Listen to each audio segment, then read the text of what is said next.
一星期一次帶你行勻成個沙田。如果試過踩單車去大埔，可能都有經過呢段路。呢度係白石角海濱長廊，橫跨沙田同大埔，飽覽成個吐露港嘅景色，仲可以遠望到馬鞍山，都算係沙田最新落成嘅海濱啦。沿住海濱長廊散步呢，途中會見到有公園嘅設施，有啲係以海洋為主題嘅，不時都有居民帶埋寵物嚟呢度玩，仲有科學園嘅上班族出嚟海邊休息，真係放鬆嘅好地方啊！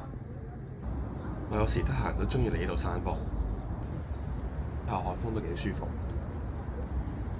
話咁快咧就嚟到海濱嘅終點，我哋下一集就去中文大學行下啦〜